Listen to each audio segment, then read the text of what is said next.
Bonjour frères et sœurs, bien-aimés du Seigneur, parce qu'on est tous bien-aimés du Seigneur. Amen. Tous. Il n'y a pas de chouchou. On est tous au même titre, les bien-aimés du Seigneur. Alors ce matin, je vais vous parler, Seigneur, révèle-nous ta gloire. Ces derniers temps, on a vécu pas mal de choses dans la gloire du Seigneur. Et le Seigneur veut qu'on avance dans sa gloire, qu'on se lève. Et en Jean 11, verset 40, Marthe était auprès de Jésus quand Lazare est mort. Il a dit, mais tu te rends compte, ça fait 4 jours qu'il est dans la tombe, il sent déjà. Et Jésus lui dit, ne t'ai-je pas dit que si tu crois, tu verras la gloire de Dieu? Donc mettons notre foi en action. Or, la foi vient de ce qu'on entend, et ce qu'on entend vient de la parole de Dieu. Alors, qu'est-ce que la gloire de Dieu? Avez-vous envie de découvrir ce qu'est la gloire de Dieu? C'est le domaine de l'éternité, du surnaturel. C'est plus que le naturel, c'est surnaturel. C'est la révélation de la présence de Dieu, la manifestation de sa présence au milieu de nous. Adorez jusque la gloire de Dieu descende. Ensuite, tenez-vous dans la gloire. Comme disait Ruth Wartefling. Dieu s'est toujours révélé à son peuple durant toute l'histoire de l'humanité. Il a conduit les Israélites dans le désert, en Exode 40, versets 34 et 38. Alors la nuée couvrit la tente d'assignation, et la gloire de l'Éternel remplit le tabernacle. Moïse ne pouvait pas rentrer dans la tente d'assignation, parce que la nuée restait dessus et que la gloire de l'Éternel remplissait le tabernacle. Aussi longtemps que durèrent leurs marches, les enfants d'Israël partaient quand la nuée s'élevait de dessus le tabernacle, et quand la nuée ne s'élevait pas, ils ne partaient pas, jusqu'à ce qu'elle s'élevât. La nuée de l'Éternel était de jour sur le tabernacle, et de nuit il y avait un feu aux yeux de toute la maison d'Israël, pendant toute leur marche. Mais toi, tu es devenu le tabernacle de Dieu, et il veut te remplir de son Saint-Esprit. Nous sommes le tabernacle de Dieu. En Deutéronome 5, verset 24, les chefs des tribus et les anciens dirent à Moïse, « Voici l'Éternel notre Dieu nous a montré sa gloire et sa grandeur, et nous avons entendu sa voix au milieu du feu. » Ils ont demandé à Moïse d'être leur porte-parole. Au verset 25, il disait, « Et maintenant, pourquoi mourrions-nous?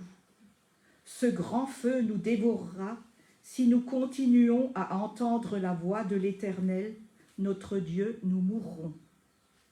Telle est la grandeur, la toute-puissance, et c'est un Dieu redoutable. » Ésaïe 6, versets 1 à 3, Ésaïe vit le Seigneur assis sur un trône très élevé, et les pans de sa robe remplissaient le temple.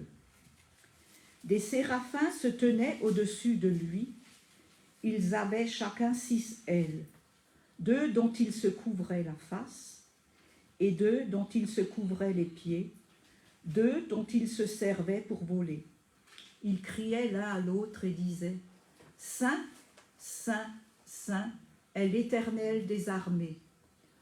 Toute la terre est pleine de sa gloire. » Il y a aussi au psaume 24, versets 7 à 10, « Portes, élevez vos linteaux, élevez-vous, portes éternelles, que le roi de gloire fasse son entrée. » Mais qui est ce roi de gloire? L'Éternel fort et puissant, l'Éternel puissant dans les combats. Portes, élevez vos linteaux, élevez les portes éternelles. Que le roi de gloire fasse son entrée. Qui est donc ce roi de gloire? C'est l'Éternel des armées. Voilà le roi de gloire.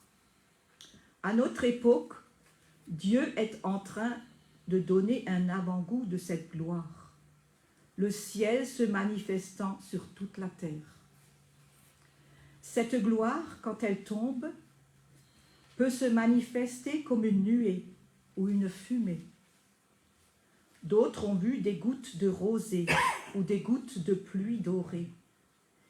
Il y avait des gens qui ont vu des étincelles, des particules d'or tombant des vêtements de Jésus, de la poussière d'or. Des parfums aussi qui se répandent. Peu importe quel aspect, l'important c'est que chacun de vous, vous la croyez et vous la voyez. Le Seigneur, quand il fait descendre sa gloire, il nous élève avec elle pour qu'elle se manifeste dans sa plénitude. Il ne suffit pas que la gloire de Dieu se manifeste en Chine, en Amérique ou en Afrique. Il me faut aussi vivre moi-même à un niveau où elle se révèle dans ma vie. Nous voulons la gloire ici. Amen. Nous voulons la gloire dans nos vies. Amen. Plus elle sera révélée, plus la grâce et la paix seront multipliées.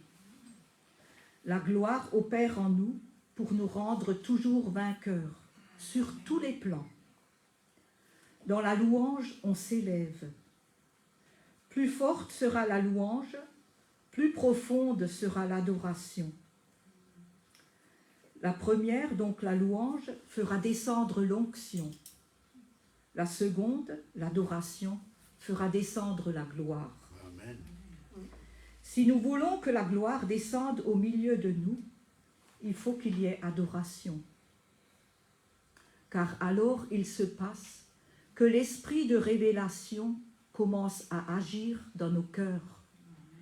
Et en plus, nous sommes changés par la gloire. 2 Corinthiens 3, versets 17 et 18. Or, le Seigneur est l'Esprit. Et là où est l'Esprit du Seigneur, là est la liberté. Cette liberté nous vient tandis que nous l'adorons. Et au verset 18, nous tous qui le visage découvert, contemplons comme dans un miroir la gloire du Seigneur, nous sommes transformés en la même image de gloire en gloire, comme par le Seigneur l'Esprit. Sous la nouvelle alliance, nous sommes semblables à des Moïse, ayant accès au trône de la grâce dans un même esprit. Nous pouvons désormais contempler à visage découvert, sans voile, la gloire du Seigneur et de Jésus glorifié. Quand Moïse avait vu la gloire de Dieu, il descendait au milieu des siens, il avait un voile sur lui, tellement il était lumineux. Et nous, on n'a plus besoin de voile. Par Jésus, nous avons accès à ce trône de la grâce. Ce qui arriva à Moïse arrive à tous ceux qui ont une réelle et profonde communion avec Jésus. Ils reçoivent et rendent comme dans un miroir la lumière divine, la gloire du Seigneur. C'est pour ça, des fois, on rencontre des personnes qui ont des visages lumineux. On se demande, tiens, mais c'est la gloire du Seigneur qui se reflète sur eux. L'effet de la contemplation de cette gloire est de nous pénétrer, de nous transformer à son image. On ne réfléchit la gloire du Seigneur que parce que nous la contemplons. Alors, un bon conseil, passez du temps, durez dans la louange et dans l'adoration. Durez. Seul le Saint-Esprit nous met en connexion avec le Seigneur. Il n'a rien de compliqué dans cette élévation de l'âme. Par sa grâce, nous pouvons le chercher, le désirer, soupirer après lui, trouver sa présence, goûter sa présence, le contempler longuement, s'entretenir avec des prières vivantes. Et nous ressortirons de ce sanctuaire tout rempli de celui qui s'est manifesté. On va lire en Luc 9, versets 28 à 36, c'est sur la transfiguration. Luc 9, de 28 à 36.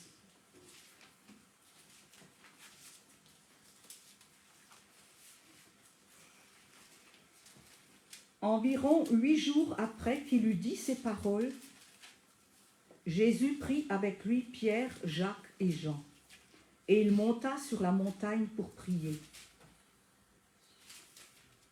Pendant qu'il priait, l'aspect de son visage changea, et son vêtement devint d'une éclatante blancheur. Et voici, 2 hommes s'entretenaient avec lui, c'étaient Moïse et Élie, qui, apparaissant dans la gloire, parlait de son départ qu'il allait accomplir à Jérusalem. Pierre et ses compagnons étaient appesantis par le sommeil. Mais, s'étant tenus éveillés, ils virent la gloire de Jésus et les 2 hommes qui étaient avec lui. Au moment où ces hommes se séparaient de Jésus, Pierre lui dit, « Maître, il est bon que nous soyons ici. Dressons 3 tentes, une pour toi, une pour Moïse et une pour Élie. » Il ne savait pas ce qu'il disait. Moi, ça m'est déjà arrivé de dire au Seigneur, il fait bon d'être ici. Dresse-moi une tente. On va dresser une tente pour rester. Mais il parlait ainsi. Une nuée vient les couvrir. Et les disciples furent saisis de frayeur en les voyant entrer dans la nuée. Et de la nuée sortit une voix qui dit, « Celui-ci est mon fils élu, écoutez-le. » Quand la voix se fit entendre, Jésus se trouva seul. Les disciples gardèrent le silence et ne racontèrent à personne en ce temps-là rien de ce qu'ils avaient vu.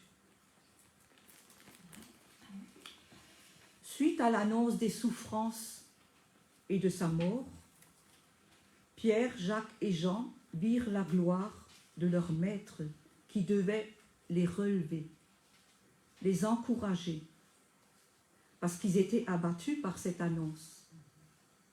Pierre propose de bâtir des tentes dans le but de retenir Moïse et Élie, qui se séparaient de Jésus. Il voulait prolonger le bonheur intime dont il jouissait sur la sainte montagne. Et ce sera encore Pierre, Jacques et Jean que Jésus emmènera à Gethsémani, les mêmes disciples. Et je pense que si le Seigneur nous fait le privilège de nous emmener de temps en temps sur sa montagne sainte, c'est pour nous préparer à affronter les Gethsémani dans nos vies, les épreuves qui vont se présenter. Et ce ne sera pas le temps alors de dormir comme les disciples, c'est de rester éveillés et de veiller et de prier dans nos épreuves, de prier, le Maître est à nos côtés. C'est pour nous encourager que le Seigneur nous emmène sur la montagne sainte de temps en temps. Parce que la vie, l'avenir n'est pas rose. La nuée, c'est l'image de la gloire de Dieu. Et les disciples furent saisis de crainte.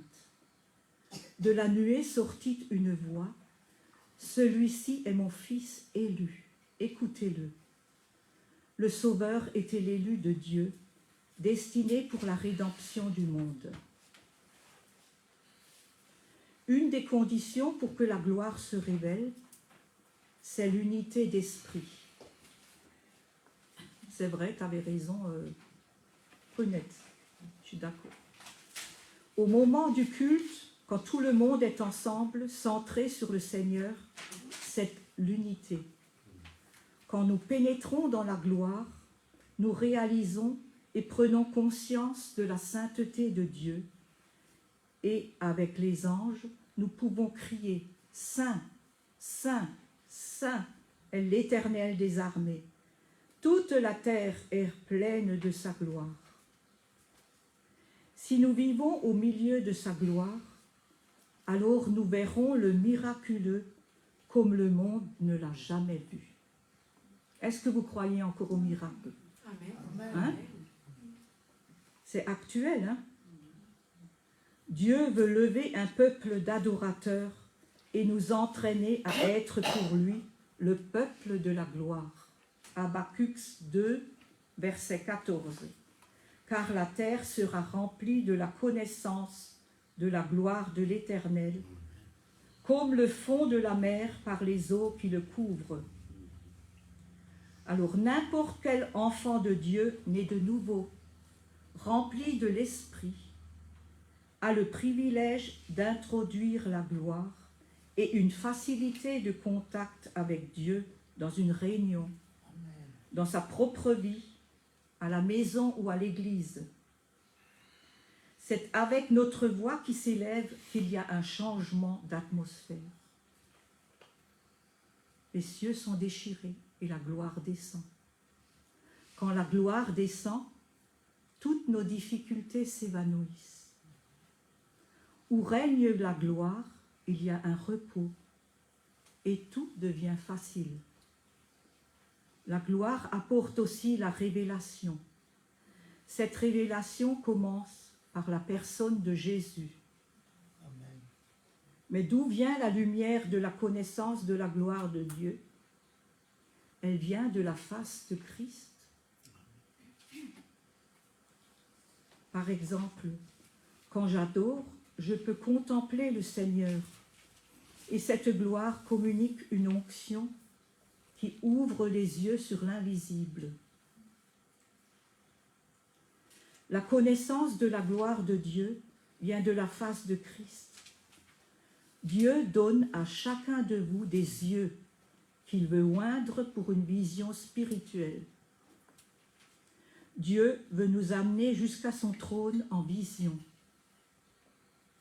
Apocalypse 3, verset 18, le Seigneur dit à l'église de Laodicée: « Je te conseille d'acheter de moi de l'or éprouvé par le feu, afin que tu deviennes riche, et des vêtements blancs, afin que tu sois vêtu, et que la honte de ta nudité ne paraisse pas, et un collier pour oindre tes yeux, afin que tu vois. » Le Seigneur désire réveiller son Église, que tous ceux qui sont dépourvus de la justice de Christ puissent s'en revêtir. Achète de l'or éprouvé, c'est une foi qui résiste à toute tentation.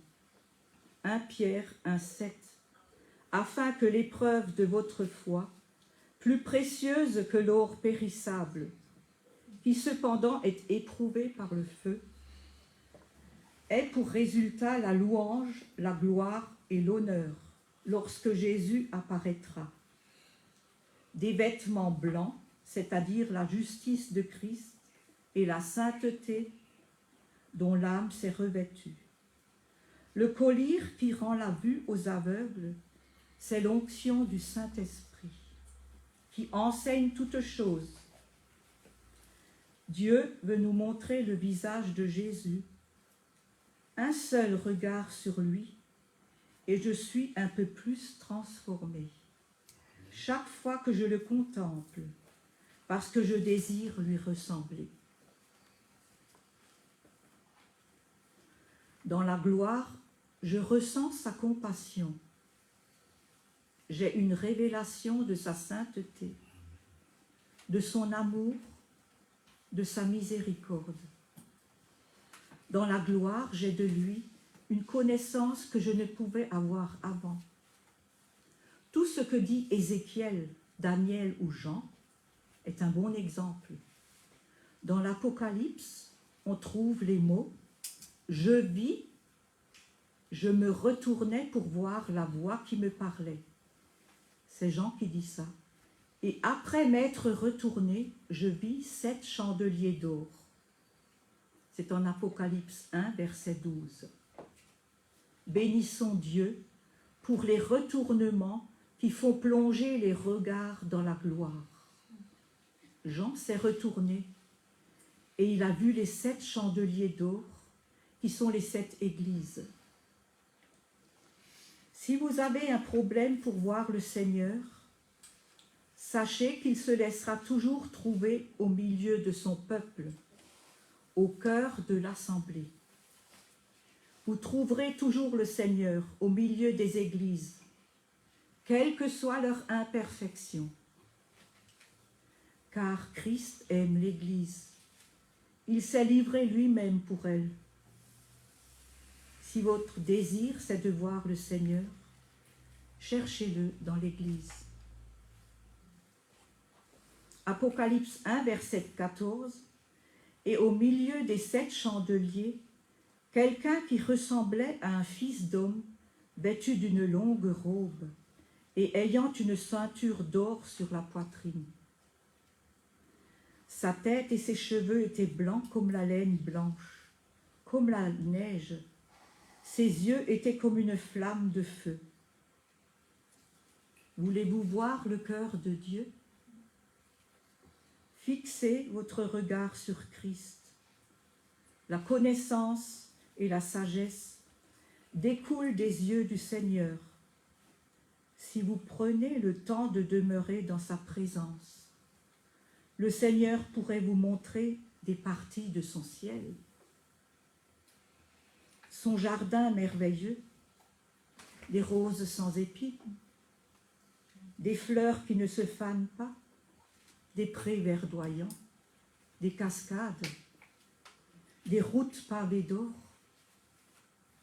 Il nous montrera peut-être le lieu où siège l'autorité dans le ciel. Comment il ordonne l'activité à ses anges. Plusieurs personnes ont été ravies dans le ciel, ont raconté des choses merveilleuses. Même l'apôtre Paul, en 2 Corinthiens 12, versets 3 et 5, Paul fut enlevé au paradis. Il entendit des choses ineffables qu'il n'est pas permis à un homme d'exprimer. Si vous voulez être efficace dans l'intercession, il faut connaître le domaine de la gloire. Intercédez dans le domaine de l'esprit et il vous montrera sur qui et quoi cibler vos prières. Le chant en langue a des résonances célestes, ce dont Dieu nous l'a accordé, pas seulement comme un cadeau, mais pour faire de nous des gens efficaces dans son royaume. Soyons actifs à chanter et à prier dans l'esprit. Le Seigneur nous fait don de la connaissance par l'esprit, par la vision et par l'écoute spirituelle. C'est dans la gloire que Dieu accorde de tels cadeaux. Il désire que nous connaissions les mystères de son royaume. Il attire nos regards sur les lieux célestes.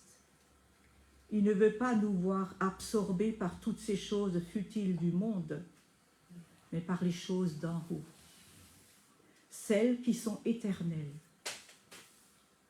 Le Saint-Esprit nous fait partager ses trésors dans sa parole. Psaume 19, verset 11. L'Écriture ne dit-elle pas que la parole de Dieu est plus désirable que l'or fin? Consacrez au Seigneur un peu plus de temps. Asseyez-vous plus souvent en sa compagnie. Posez-lui des questions. Seigneur, que veut dire ceci ou que représente cela? Que penses-tu, Seigneur? Il prend plaisir à nous montrer la réponse par son esprit.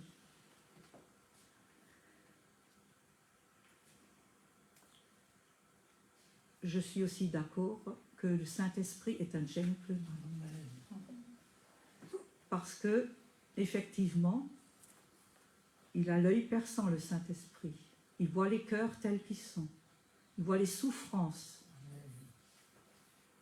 Et il est vraiment doux, consolateur. Il est vraiment celui qui soutient ceux qui sont dans l'épreuve, ceux qui sont malades.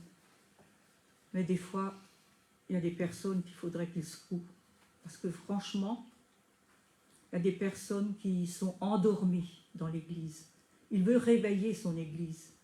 Saint-Esprit vient secouer ces personnes. Et il n'est pas trop gentleman, là. Et je vous rappelle aussi, Ananias et Saphira, qu'est-ce qu'il est arrivé? Ils ont menti au Saint-Esprit, ils ont été foudroyés. Il n'est pas si gentleman que ça. Hein. On ne se moque pas de Dieu. Hein.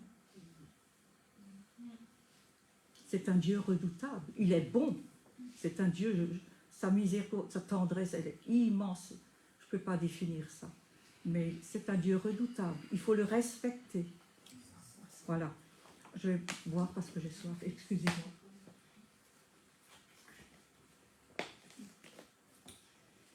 Alors, il y a aussi, j'ai lu un livre un jour d'un pasteur, qui est un pasteur baptiste de la vague nouvelle de la gloire de Dieu. Il s'appelle Bob Shattles. Je ne sais pas si vous le connaissez. Oui. Tu connais? Bon. Oui. Voilà. Il est décédé. Il est décédé, mais ça fait rien. Au ciel, oui. à la gloire. Exact. Et ce pasteur racontait que quand la gloire descendait dans son assemblée, bon, il y avait des personnes qui étaient tellement saisies par la gloire qui sont tombées. Et il y avait un orchestre avec un pianiste qui jouait. Le pianiste est tombé. Ils ont dit, mais comment ça se fait? Le piano continue à jouer tout seul. Ça, c'est les mystères du Seigneur. Les anges. Hein. Les anges. Hein. Franchement, quand il y a l'onction et la gloire de Dieu qui est là, ne regardez pas avec un œil critique. Parce que le Saint-Esprit, attention. Je vais vous lire un petit peu. Et comme tu as dit, Paul, toi aussi, quand la gloire descend, il y a des gens qui ont vu le feu dehors. Ils ont appelé les pompiers, mais ce n'était pas un feu naturel pour éteindre. C'était un feu, vraiment le feu de Dieu. Et ce pasteur, il disait, donc, c'était un pasteur baptiste, par rapport aux sceptiques, il a dit qu'il y en aura toujours, mais ils ne me dérangent pas. Plusieurs le sont par rapport au salut, d'autres quant au baptême dans le Saint-Esprit, d'autres encore quant à l'imposition des mains, et d'autres quant à la guérison des malades, qui d'après eux n'est plus pour aujourd'hui. Ah, il y a des gens qui disent ça, hein. C'était autrefois la guérison, c'est plus d'actualité. Mais ils se trompent. Du temps de Jésus, c'était la même chose. Les ennemis de Jésus se manifestèrent après son baptême, lorsqu'il se mit à marcher dans la puissance du Saint-Esprit, en faisant des signes et des prodiges parmi le peuple. Dès ce moment-là, les scribes et les pharisiens suivaient ses pas dans le but de trouver une faille à ses enseignements, pour pouvoir s'y opposer. Ils allèrent jusqu'à attribuer au diable l'œuvre que le Saint-Esprit opérait à travers lui.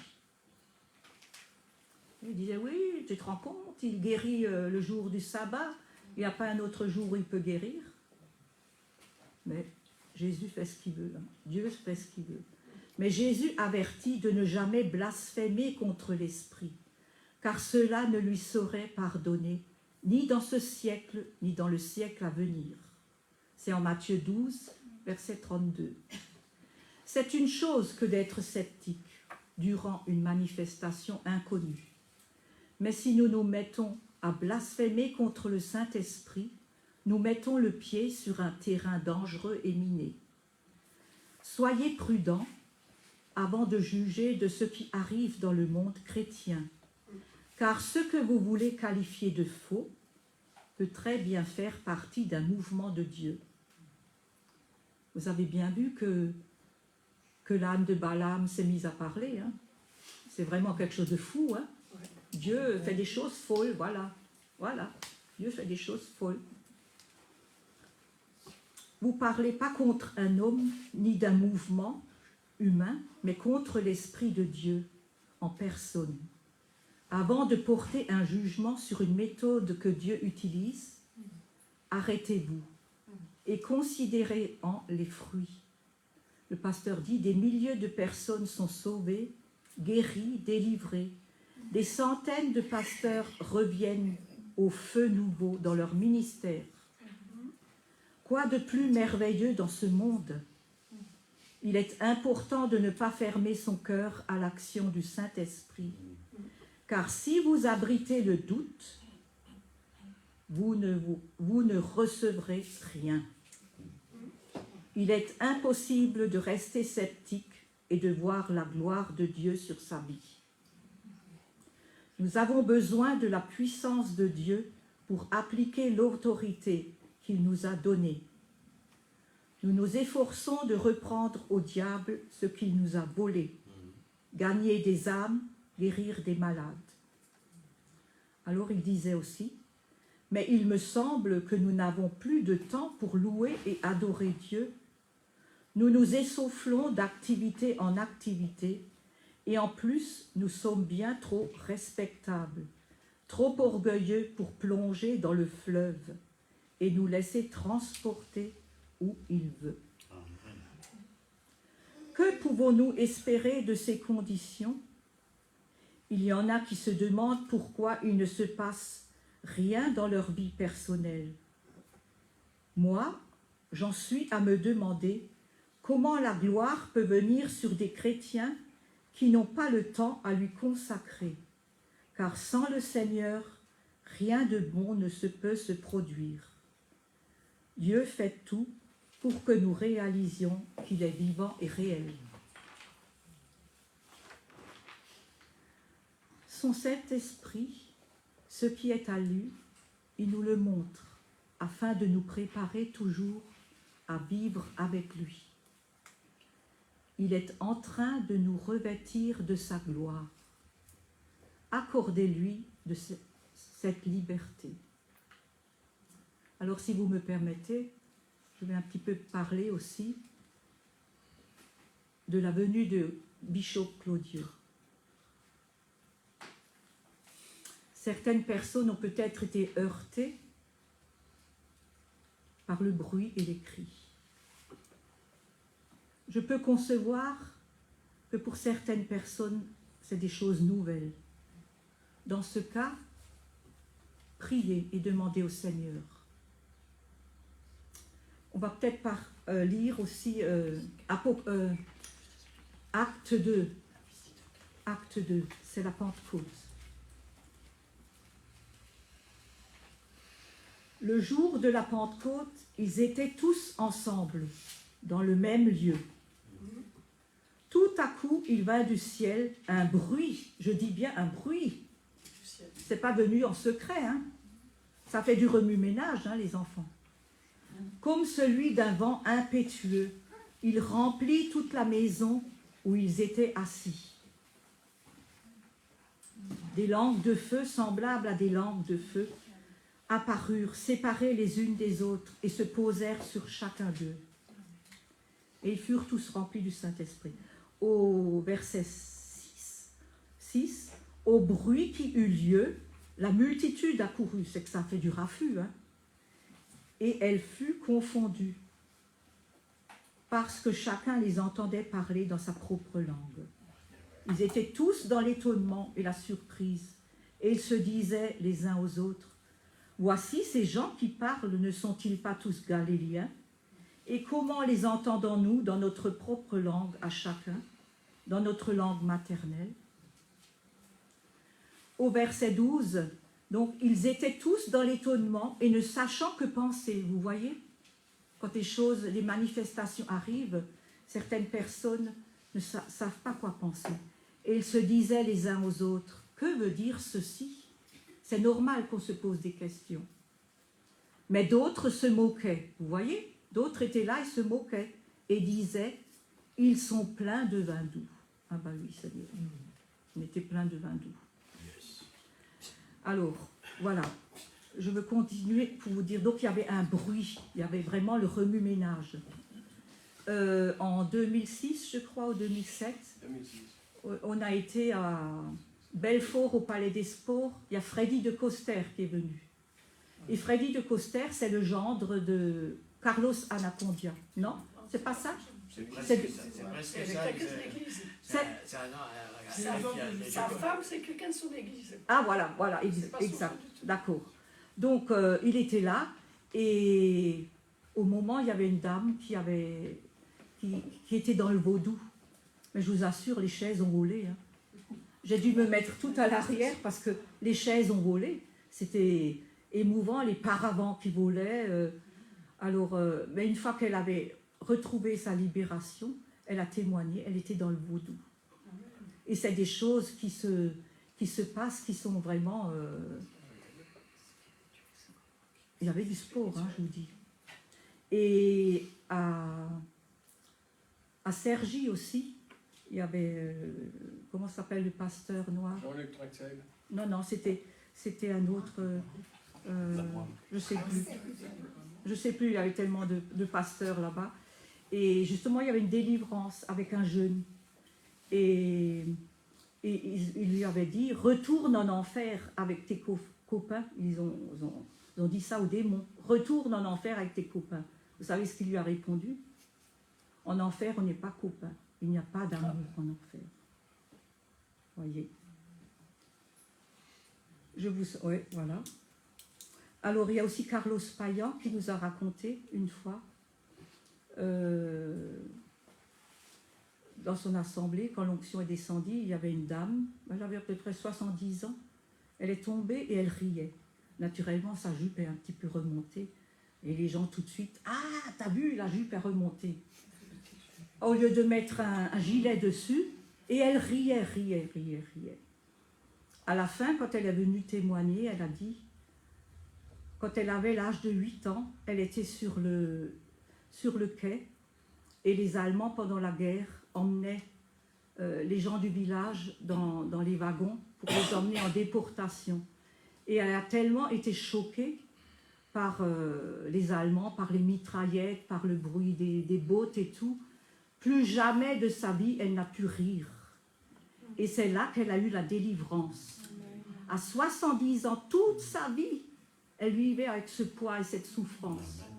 Mais vous vous rendez compte?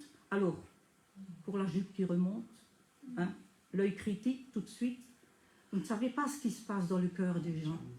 Et quand il y a des cris, c'est des libérations qui s'opèrent. C'est des cris qui sortent du cœur. C'est des cris qui sortent des entrailles. Des gens sont guéris. C'est peut-être des gens qui souffrent, qui ont été violés, qui ont été rejetés. Tout ça, ça s'évacue. Le Saint-Esprit vient faire son œuvre. Il ne faut pas voir l'extérieur. Vous voyez? Il ne faut pas juger à l'extérieur. Mais aussi, j'ai été vraiment touchée. Je vais vous le dire. J'ai été touchée quand la petite fille de Natacha a donné sa vie à Jésus.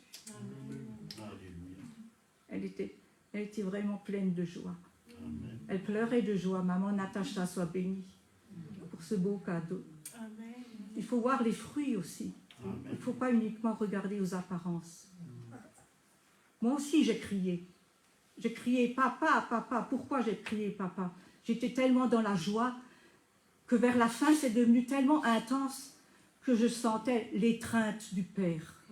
Pour ça, j'ai appelé papa. Pour ça, j'ai crié vers mon papa du ciel. Il est tellement bon, tellement tendre. J'ai senti cette étreinte. Voilà. On va peut-être prier. Seigneur, tu veux faire de nous des nouvelles personnes, des nouvelles créations. Et nous sommes devant toi comme ces vases ouverts, ces vases vides. Viens nous remplir de ta gloire, viens nous remplir de ton feu. Nous avons toujours plus soif de toi, Saint-Esprit. Viens nous remplir. Viens nous transformer de gloire en gloire. Que ton onction surnaturelle descende sur nous. Seigneur, fais-nous voir de nos yeux aujourd'hui ce grand mouvement de l'Esprit que Joël a prophétisé pour les derniers temps. Tu as promis que tu répandrais de ton Esprit sur toute chair, et nous le croyons maintenant. Que ces choses arrivent ici, aujourd'hui, dans le nom puissant de Jésus. Amen. Amen. Gloire soit rendue à notre Seigneur. Amen. Amen.